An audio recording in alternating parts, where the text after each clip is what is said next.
Assalamualaikum warahmatullahi wabarakatuh. Saya Debbie Mustika Rani, NIM F1C319011 Prodi Fisika. Tujuan saya membuat video ini yaitu untuk memenuhi tugas proteksi radiasi dan dosimetri. Di sini saya akan membahas mengenai Radiation Protection Biology dan Now. Pentingnya penemuan ronsen untuk bidang diagnosa medis sangat penting. Sinar X mulai banyak digunakan untuk pemeriksaan tubuh manusia. Sinar X dianggap sebagai cahaya yang tak terlihat. Sebuah konsep yang dibuat oleh Ronson sendiri menguji dengan melihat langsung ke berkas sinar X.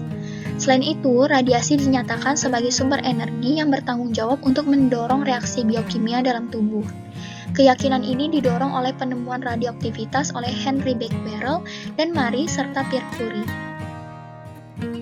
Pengamatan reaksi kulit yang mengarah pada konsep dosis toleransi. Sinar X dapat diterapkan untuk mengobati tuberkulosis paru, lupus vulgaris, epilepsi, dan kanker superficial. Tej Sjogren dan Thorsten Beck dari Stockholm dikatakan sebagai orang pertama yang berhasil menggunakan sinar X untuk mengobati kasus kanker kulit pada tahun 1899. Mereka memberikan lebih dari 100 perawatan dalam 9 bulan. 3 tahun sebelumnya, dokter kulit Wina Leopold Freund menggunakan setiap hari penyinaran X-ray selama 3 minggu untuk menghilangkan hairy venus dari kulit seorang gadis. Dalam kedua kasus tersebut, alasan untuk menerapkan dosis terapeutik sinar X dalam fraksi tidak didasarkan pada pertimbangan biologis apapun, tetapi hanya disebabkan oleh rendahnya daya sinar X mesin mereka dan memerlukan eksposur berulang. Ada dua aliran radioterapi yang muncul. Yang pertama, aliran Jerman yang menyukai dosis rendah per fraksi dan pengurangan durasi pengobatan. Yang kedua, aliran Prancis yang menyukai dosis rendah per fraksi dan waktu perawatan yang lama. Kedua pendekatan tersebut didasarkan pada perkembangan teknis sumber radiasi. Efek merugikan dari radiasi dalam bentuk nekrosis kulit, terutama pada tangan, ditemukan setelah penemuan sinar X dan dalam bentuk kanker beberapa tahun kemudian. Eritema kulit adalah efek radiasi yang paling umum diamati pada pasien dan ahli radiologi.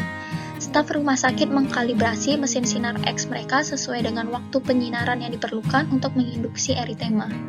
Pada tahun 1924, Arthur Musseler beralasan bahwa 0,1 dosis eritema yang diterima dalam periode 1 bulan itu aman.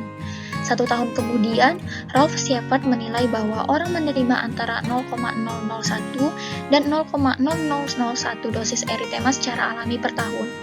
Ia memutuskan bahwa aman untuk terkena 0,1 dosis eritema per tahun karena hal tersebut sama dengan CA 0,01 per bulan. Pada tahun 1930, Alfred Barkley dan Sidney Cox menilai bahwa cukup menerima 0,08 dosis eritema per tahun. Ketika unit ronsen internasional diperkenalkan, hal ini diasumsikan bahwa dosis eritema sama dengan 600 R. Akibatnya, rekomendasi IXRPC atau International X-ray and Radium Protection Committee tahun 1934 menyatakan bahwa di bawah kondisi kerja yang memuaskan, seseorang dalam kesehatan normal dapat mentolerir paparan sinar X hingga tingkat sekitar 0,2 ronsen internasional per hari. Kira-kira hal ini sama dengan 0,1 dosis eritema per tahun dan tetap menjadi dosis sah yang diizinkan sampai tahun 1950-an. Investigasi biofisik dan genetik. Pada awal abad 20, radiasi adalah partikulat dan dapat digunakan untuk mengeksplorasi materi hidup dengan cara yang sama seperti mengeksplorasi materi mati. Yang sangat penting adalah dua perkembangan. Yang pertama, penggunaan ronsen sebagai satuan dosis yang memungkinkan interpretasi langsung dosis sebagai jumlah pasangan ion atau kelompok pasangan ion yang dihasilkan oleh partikel radiasi dalam suatu ruang terbatas. Yang kedua, pengembangan pendekatan oleh Crowther di mana struktur seluler dianggap sebagai target untuk dinonaktifkan oleh partikel radiasi.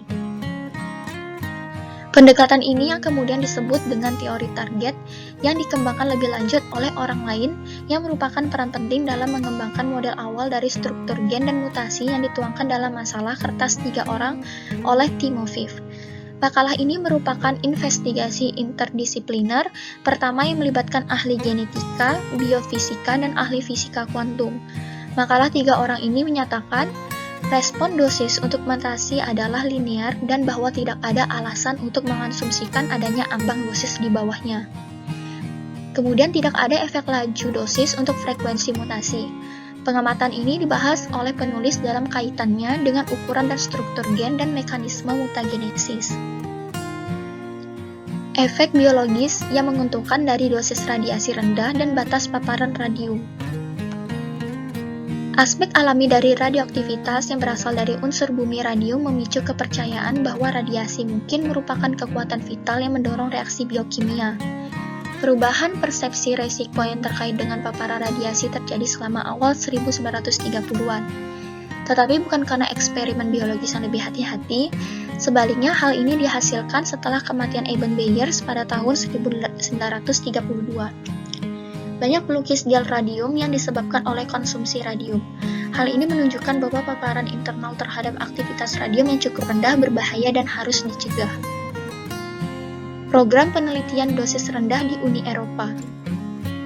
Proyek penelitian Eropa yang menangani resiko kesehatan dari sumber radiasi buatan manusia dan atau alami telah berlangsung sejak Perang Dunia Kedua untuk meningkatkan pemahaman kita tentang efek radiasi terhadap kesehatan manusia dan lingkungan. Meskipun penyelidikan efek biologis radiasi dimulai setelah penemuan radiasi pada tahun 1895, biologi proteksi radiasi tidak menyediakan data langsung tentang resiko radiasi bagi manusia. Hasil tersebut berasal dari studi epidemiologi. Namun tidak kalah penting, hal ini berkontribusi pada perlindungan radiologis manusia dengan memberikan informasi kualitatif dan kuantitatif tentang aksi radiasi pada sel dan organisme, seperti bentuk kurva respon dosis, efek laju dosis, dan mekanisme sensitivitas individu terhadap radiasi. Sekian pembahasan dari saya. Wassalamualaikum warahmatullahi wabarakatuh.